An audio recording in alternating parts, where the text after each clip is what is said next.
What is up, everyone? Jay here with another Friendly Heroes video, and today we're take a look at the Choose Your Legends Fate channel for 2025, or Choose Your Legends 9. So it is finally here, and we have the designs and all the skills for every winner. So this year is interesting. I mean, every year is interesting, I guess, but this year has two OCs, actually three OCs, and Byleth. And thankfully, they went in a direction that for one of the characters that glad they didn't, because they did it with one of the other Avatar characters, and I'm talking about Byleth. So Byleth is the first hero they're going to show, and he is a sword infantry, I believe, and thankfully he's not just a copy paste of female Brave Byleth, because they did that with Brave Robin, and I know some people were annoyed by that, so they didn't want to repeat that same mistake, I suppose. So he's the second place winner, and he does have that design. I think this is what is this from? From the DLC or something. I don't know. I didn't really play Three Houses that much, but he's not wearing the Sothis regalia, and he's going to be a crazy sword infantry. And I haven't seen any of the skills yet, so this is going to be a surprise for me. So here is okay.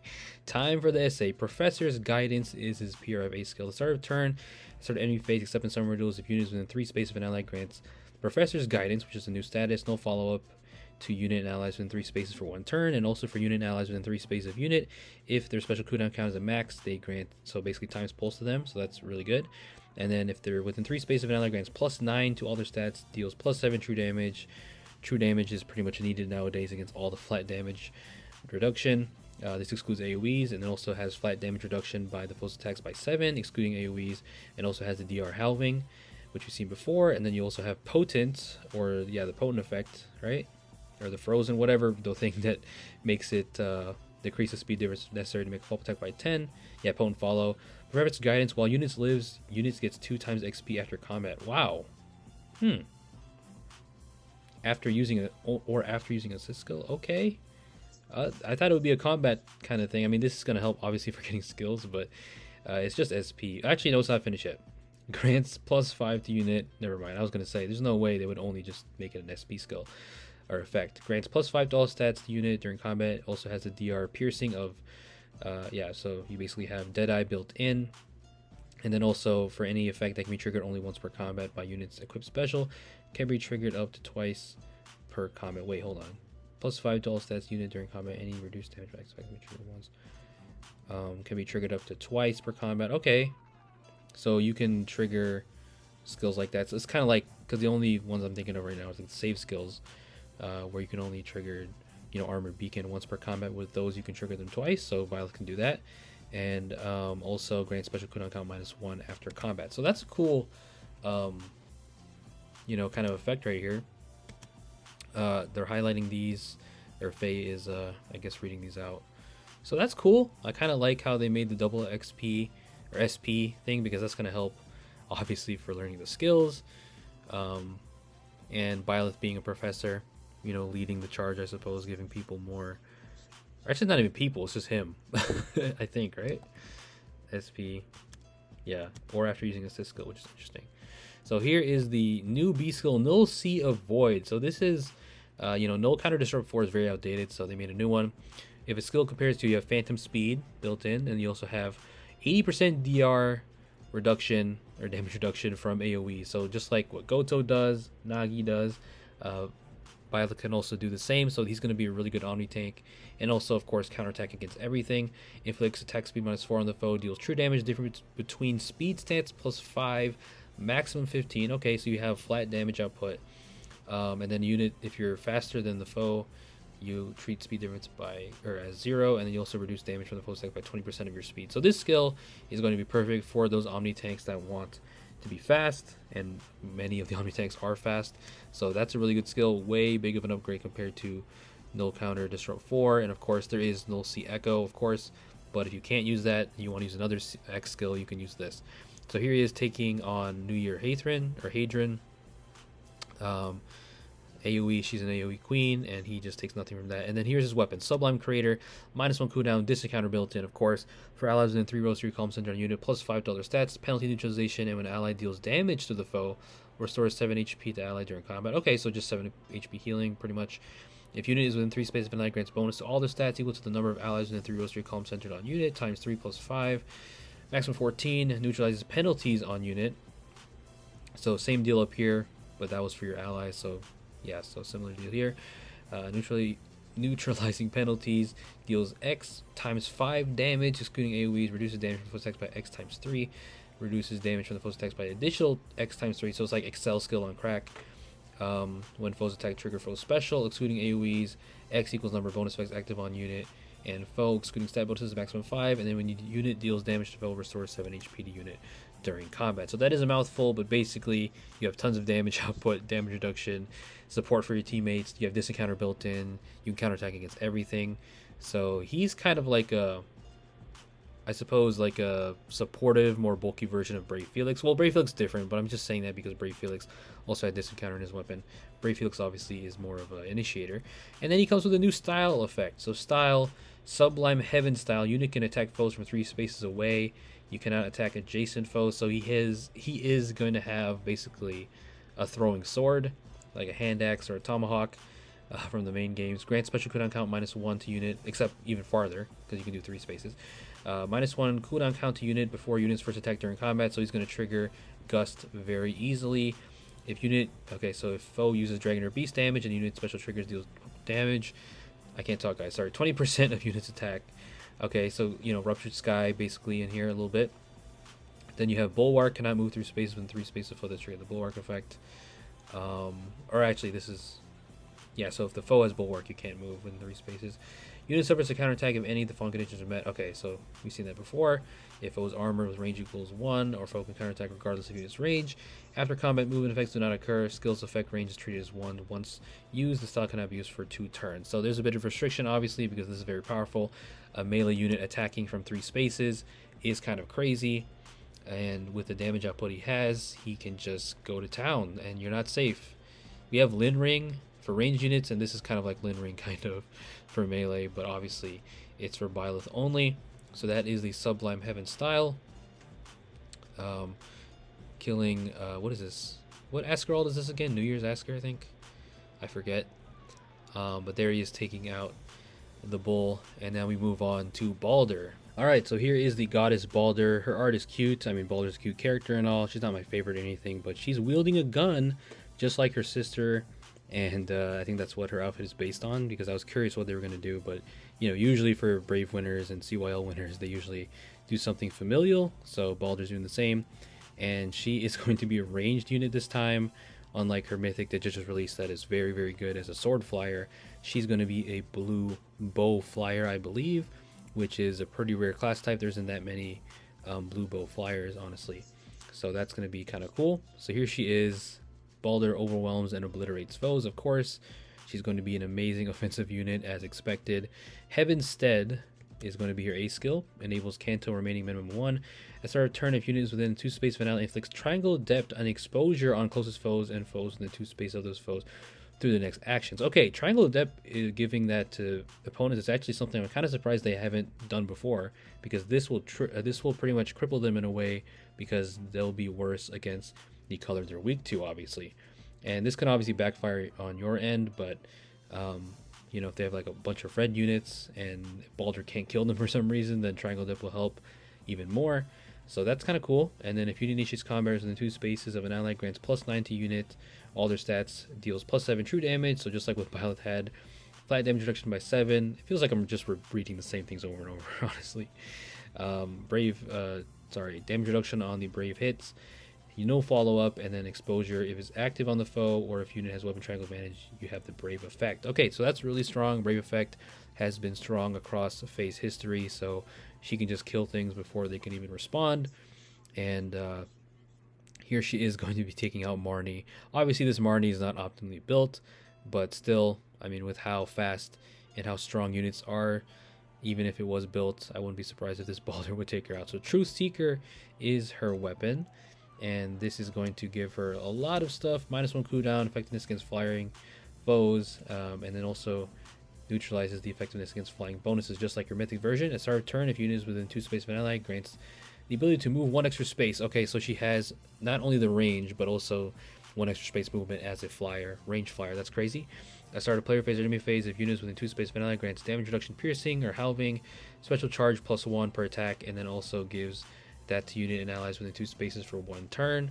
So nice support there. And then if unit initiates combat is within 2 space of an ally, grants bonus to all of her stats equal to the number of allies within 3 rows to your column centered on unit times 3. So same thing as Byleth. Unit deals X times 5 damage, maximum 25, which is a lot. X equals the number of bonuses active on unit, excluding stat bonuses, and plus the number of penalty active on the foe.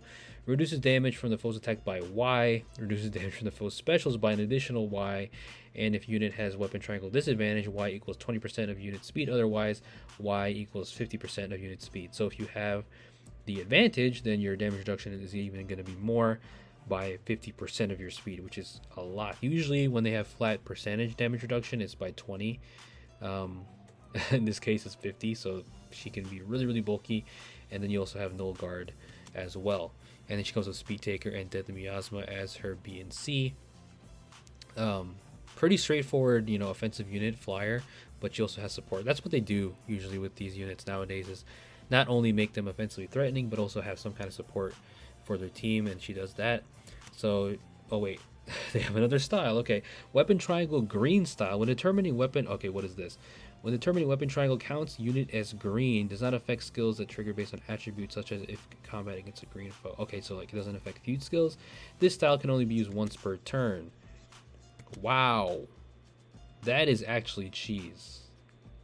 I mean, there's a lot of cheese in this game, but this is cheese personified. I mean, she is a god, but holy. So basically, she just turns herself into a green unit. So she's facing a blue unit like Fiorm, who can definitely take hits still. It doesn't matter because she can just use that style and then kill Fiorm like it's nothing. And then she'll get those things that she had if she has the triangle advantage. So that is like, she just cheats the weapon triangle. And obviously sometimes the weapon triangle doesn't matter. If you're just strong enough, you have enough stats. It's not everything. But still, the fact that she can just sway and turn the tables on someone like that is kind of crazy. Arc Rival? Okay. Is the special with 5 cooldown. When special triggers, boost damage by X percentage of the greater of units or foes attack. If unit has weapon triangle advantage, again, okay, here we go. X equals 80, otherwise 70. Not that much of a difference, honestly. Reduces damage from the foe's first attack by 40%, including the brave hits, and inflicts special cooldown charge -1, so guard on the foe. And then if unit has weapon triangle advantage, grants -2 to unit and +2 on the foe before unit's first attack during combat. So you can also just screw someone over by pulse smoking them, but even more, and then also triggering your special, because this is 5 cooldown, which is a lot, but it shouldn't be too hard because she has Null Guard, she has the charges, and this jump as long as she has weapon triangle advantage. And if she doesn't against a blue foe, then she can just turn to a green unit. So this Baldr is kind of crazy. I thought Mythic Baldr was crazy enough, but this one is kind of a cheater, to be honest. But it kind of fits for her because she's a indestructible god. She has the power to be invincible basically from the story, except for that one spell or whatever she had on her. So it kind of fits her arrogant kind of personality where she just thinks she can beat everything, and I guess she can't. And we move on to Dear Dumbleman, the character I don't really like saying his full name because I keep forgetting how to pronounce it. Eik, I'm just going to call him that for short, I guess. Dear Dumbleman as well. So he is inspired, his outfit is inspired by his father, Lorather, and yeah, it's good art. I mean, everybody here has good art for sure, and the fans of him are going to feast because he is the first, I think he's the first Beast Choose Your Legends winner, so that's cool. And he's going to be insane. This time he's an armor unit though, so just like his dad. Uses his forged body to protect his allies. Tempered Antlers is weapon, right? Yeah, so this is -1 cooldown. Foes, okay, so he has Bulwark built in, right? Is that Bulwark or is that anti-warp? Cannot warp into spaces within 3 spaces of unit. And foes with range equals 2 cannot warp into space within 4 spaces of unit. So yeah, basically is anti-warp. So that is great as an armor unit. So he basically has barricade built in. And then at start of player phase or enemy phase, if unit is within 2 spaces of an ally, grants attack, defense +6. Fringe bonus, what the hell is that? Neutralizes foes' bonuses during combat and null panic to unit and allies within 2 spaces of unit for 1 turn. Null panic is more useful than you think nowadays, especially for units that thrive off bonuses like my boy Dual Marth. Fringe bonus though, I don't know what the hell that does. And then null bonuses is always good. And then if unit is within 2 spaces of an ally, and if unit or allies within 2 spaces of unit have bonuses to all their stats At the start of turn, after start of turn skills trigger, or if defending an Aether raids after.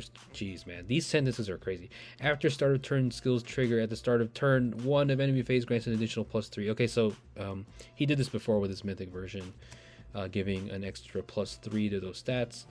So that's cool for more stat stacking. We're not done because we gotta scroll down. Yeah. So let me see. Okay.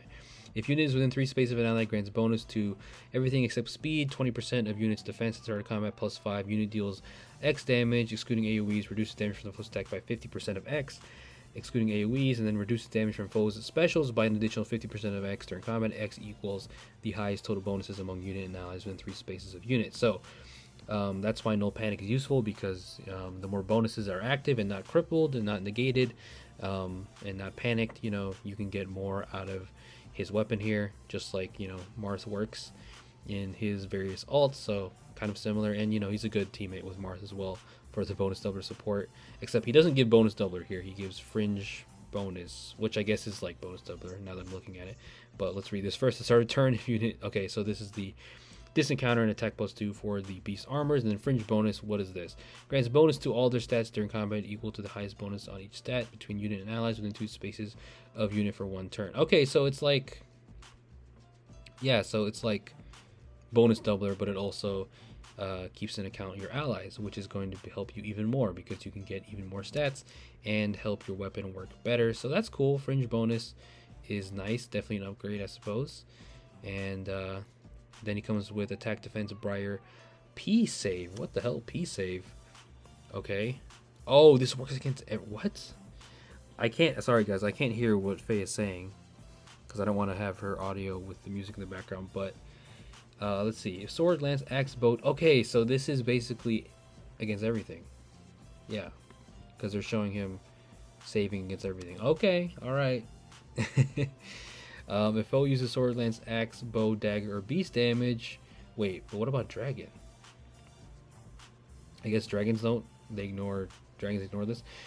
Grants attack, defense +4 to unit. Disables foes' effects that have adaptive damage, and then reduces damage from the foe's first attack by 5, including the brave hits. And it means the first. It's like, yeah, okay. And unit's next attack deals damage equal to 40% of foe's attack damage prior to reduction. So you have damage reflection built in as well. And this is going to be inheritable, right? So you can give this to different units, and you can just save your entire team. Obviously, that's a lot to ask sometimes because you're going to be taking every hit. But with a unit like him that can take hits, and other units I'm sure can use well, this is going to be crazy. So you can far save and near save at the same time with more damage reduction, with more stats. But I guess against dragons it doesn't matter, and mages, right? Okay, yeah, and mages as well. Why did I forget that? So only bows, not every single weapon, and not staff units, but most staff units don't hit that hard. So okay, so there is a restriction to it. I'm sure they'll release the version that includes dragons and mages. But still kind of crazy. We have a save skill that accounts for both ranges. Not every single weapon, but something there. And then here is actually, wait, I'm tripping. All right, never mind. I take back what I said. Mighty Roar, I guess, lets him do this. Boost damage by 60% of units' defense when special triggers. At the start of player phase, enemy phase, grants res +6 and magic twin save. This is insane. To target allies within 2 spaces of unit for 1 turn. If support partners on the player team targets any support partner, otherwise target ally with the highest res at start of battle, excluding unit. At start of battle, excludes increases to res granted after. What am I reading? Granted after allies deployed, such as legendary, mythic effects, bonus heroes, great talent, etc. Does not trigger if unit is equipped with savior effects other than P save. Okay, so this only works with the new save skill. Reduces damage for foes attacks by 40%, excluding AoEs, and grants special cooldown count. Okay, we have division now. Have we had division before? We had multiplication, addition, subtraction, but have we had division? Maybe we did in the past, but this is crazy. Special cooldown count X minus. Sorry, there's just so much going on in my brain right now. Divided by 12, rounded down, ladies and gentlemen. We're doing math like, oh gosh, to unit before units. First attack during combat, X equals highest total bonuses among unit and ally, of course, within 3 spaces of unit. And also, if your defense is greater than the foe's defense +5, you have Hardy Bearing, just like Legendary Black Knight. Hardy Bearing is very useful. So, Magic Twin Save, which I think they're going to show once this scrolls down. I guess we'll let him save against, yeah, staff, mages, and dragons. Okay. Yeah, magic twin save. If a magic staff or dragon foe initiates combat against an ally within 2 spaces of unit, triggers savior on units. And then, okay, there's just so much here. There's so much going on here. If foe uses magic staff or dragon damage, disables, okay, reduces, yeah, stops the death of damage. And then any damage reduction by X percentage effect that can be triggered only once can also be triggered up to twice per combat. P save is sword. Okay. So basically, he gives the P save to his teammates, or is it? Yeah, so he doesn't give it to himself. He gives it to his teammates. All right. So that means he can counterattack against everything, and obviously he doesn't have null counter disrupt as an armor unit, but still, I mean, you can give, you know, my Kai's C skill to them for support. So that is insane. Ike is gonna be crazy, bro. Like, he can save against everything. He's gonna be so bulky, and yeah, good luck trying to deal with that. And then he can help his team with the magic twin save. Just so much craziness. And now moving to last but not least, it's Sharena. So Sharena's, you know, been an OC I always liked. She's not like, I mean, Fae OCs in general, I don't have like a super big attachment to, but Sharena is definitely one of the brighter characters and one of the better characters. So she's dressed up like her mother, just like her brother Alphonse was dressed up like his dad, I believe, when he won the, when he got his brave version. So she is going to be a green tome, I believe, if I remember correctly. And great art, of course. Yeah, she's a green tome cavalier. Okay, so just like her brother, also a green cavalier. And then here is her weapon. I'm not going to try and say that. -1 cooldown. If unit initiates combat within 3 spaces of an ally, grants bonus to attack and speed equal to 20% of unit speed start combat, +6. Unit deals the X times 5 damage, maximum 25, which is massive. X equals number of bonuses. We've seen this before. Neutralizes, so you have no follow-up, 7 HP healing after combat, and also have the potent follow-up, 100% during combat. If ally initiates combat within 3 spaces of unit, grants another action to that ally after combat. Whoa, hold on. If ally initiates combat within 3 spaces of Sharena, grants another action to that ally after combat. So this is a free Gale Force, and it doesn't matter what weapon type they are. If they're ranged, you get a free Gale Force as long as you're within Sharena, and I guess you don't have to kill them even. So if a skill belonging to that ally triggers an effect that grants another action, such as Gale Force, this effect is treated as not having triggered. Okay, so that's a balance. So you can't just like Gale Force across the entire map like it's Fire Emblem Awakening. If a skill belonging to the ally triggers an effect that grants another ally another action at the same time as effect, this effect is also considered to have been triggered once per turn within 3 spaces. It's calculated based on the position after triggering post-combat skills effect that change positioning. Sometimes I'm just reading this and I don't fully understand it, and I definitely don't really understand that, but whatever. So basically she gives people free Gale Force as long as they're within her 3 spaces, which is pretty easy. And then Magic Light is her special, which of course we've seen before on Summer Celica. This is basically Deadeye for mages. And then attack speed area. Okay, I was actually talking about this the other day, because this looks like a tier 4 Unity skill, right? Is it? Maybe it's not. I don't know. The icon looks like it. Because I was thinking like they should introduce, you know, Unity 4 skills or new Unity skills, because Unity skills, while they still can be good, they're a bit outdated. So this is the area version. If unit initiates combat within 3 spaces of an ally, grants bonus to attack and speed equal to the unit's maximum special cooldown count +7 during combat, and also when units. So basically for her, the max cooldown count is 3. So 3 + 7 is a +10 to attack and speed. When unit special triggers, deals damage equal to the unit's maximum special cooldown count. So 3 times X. X equals 3, otherwise 5, excluding AoEs. If unit triggers, the unit's attack twice effect. Okay. Alright, that's interesting. I thought it'd be based on penalties, because it does look like Unity skill, but I guess I'm wrong. So that's interesting. Lots of stats, and then also, you know, true damage. Speed Res Shackle, this is a new one, so this is the B slot. Start a turn after unit acts if Kanto triggers. After Kanto inflicts Speed Shackle and Res Shackle. What is this? On closest foes and foes within 2 spaces of those foes to the next action. So we are decidueying them with Spirit Shackle. Speed Res -4 on the foe. Deals damage equal to the number of penalty effects active on foe, excluding stat penalties ×2 +7 during combat, maximum 15. Speed Shackle inflicts penalty on the foe's speed during combat equal to the number of penalty effects active on units. So the more penalties on them, the more speed they're going to lose, obviously. +4, excluding stat penalties, maximum 8 through the next action. So this can really cripple someone.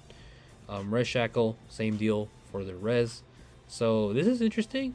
You already inflict speed res on the foe. You have even more true damage, and this is going to be annoying for them. Obviously, they can cleanse it, but speed res shackle is going to be cool because this is not based. This is not like Discord skills or any of those other B slots, because this is not triggered by, or sorry, it's not based on a stat check. So it's like basically like a chill skill, but way updated, I guess, now that I'm thinking about it. So it's like a modern chill skill, I suppose. And then here's your PRFC, just like Mama, enables Canto Distant Max 3 at the start of player phase, enemy phase. If units in 3 space of an ally, grants Creation Pulse and Empathy to unit. Wow, Creation Pulse is the special jumping, which is a normal C skill, and Empathy gives you more stats to herself and allies within 3 spaces for 1 turn. If unit initiates combat within 3 spaces of an ally, grants attack speed +5 to unit and deals +7 damage. That is the theme of this banner in these units, you know, just lots of true damage, +7 damage. And also you have Miracle built in, so just to Sharena, not her teammates. Okay, and then after unit acts, if allies within 3 spaces of unit, or ally within 3 spaces of unit initiates combat, grants another action to unit after allies combat. Whoa. Wow, hold on. So she gets a free action after the allies combat. If an ally within 3 spaces initiates combat, grants another action to unit after allies combat. And then remember that the ally also can get another action from her. So this is just free actions galore. And if Canto has been triggered already, re-enables Canto. That's great. Once per turn. I'm not going to read the rest of that. Creation Pulse. If units attack and trigger unit special, grant special cooldown count -X before units first attack during combat. X equals the number of penalty effects acted on the foe, excluding stat penalties, maximum 2 for 1 turn. And of course, penalty, she gives a lot of those with the Shackle skill. And then Empathy gives you more stats based on the number of bonus effects, including stat bonuses. So Sharena, basically TLDR, she's going to hit like a truck, obviously. Also cripple people. And then also just move again afterwards. And then also let her teammates move again. So here she is, taking out Plumeria. Then she's going to move again, I suppose, right after that. And then Creation Pulse, Magic Light, just nuke everything. And then have more stats from the area skill. Have Canto, have Miracle. So she's going to move again, right? Let's see. She Cantos. Let's see. Oh, she doesn't move again. Am I missing something? Maybe I'm just misreading it. Oh, wait, hold on. Rune's going to attack, right? And after his combat, she's going to get another action, right? Yeah. Yeah, that's what they're showing here, I'm pretty sure. So, Flare, Diamant's gone. Rune gets a kill. Sharena moves again. And then Rune moves again as well. So this is just going to be insane. This is going to be insane on Rocker if they ever bring that mode back. And just modes in general, obviously. Just have this amazing mobility for a Cavalier, ranged Cavalier. And that is all the CYL winners. Great art overall. I really like it. I don't think any of this art is like, you know, because we've had Choose Your Legends art where people are like controversial about it. But I think this year has been pretty good. And in my opinion, at least, I'm easy to please. And I don't know who I'm going to free summon, to be honest. I don't know. They're all really good in their own ways.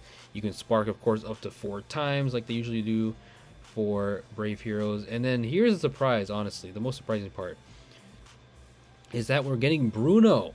Bruno is finally going to be playable in the game. I knew it would happen at some point. It almost took them 10 years, 8.5 years into the game for him to be playable. So he is going to be the Grand Hero Battle unit, and he's finally going to be here, which is crazy. So the Bruno fans can finally play as him without him, like his few seasonals that he's had, the base Bruno. We had Fafnir this year, and they figured why not have Bruno here, because, I mean, Sharena is here, so it makes sense. And he's obviously not going to be as strong as all the winners here and all the Brave Heroes, but hopefully he's a decent, you know, free-to-play unit. He's going to be a Blue Tone Cavalier. Mass Knight Bruno. Pretty cool to see. It's honestly insane because this guy has been a meme for so long. He's been in the game since the beginning story. What else do we have? Additional rewards for forging bonds. Okay. What are you going to give me? 1,000 flowers in total or of each? I don't know. That's awesome though. Forging bonds could use some more rewards. Why not? And I think that's it. Simple problems. What is this? Simple problems, heroic solutions. They would know about problems. They make the problems and then they make the solutions. But yeah, that is my reaction to Choose Your Legends 2025, and I definitely misunderstood some things, or probably missed a few things, because these units are insane. All of them are crazy. I feel like Sharena, just at a glance, I feel like she might be the strongest unit, just because she gives people actions. And in a game like Fire Emblem, actions are everything, so that support is unparalleled. And you know, she's not a dancer, and you can still run dancers. Baldr's also insane. She kind of just cheats. You know, Dear Dumbleman, he doesn't really do anything besides, I mean, I guess not. I can't say that. His savior effect is crazy, so that's new for sure. And then Byleth, style effect as well is pretty crazy. So everybody here does something new to bring something new to the table. I just feel like Sharena was the one that was the craziest. I don't know. They're all insane in their own ways, as they usually are. But yeah, let me know what you guys think down below. Who are you gonna free summon? Who are you gonna summon for? Good luck if you are summoning on this banner. And leave a like if you guys enjoy listening to me ramble as usual. Please stay safe out there. Peace out.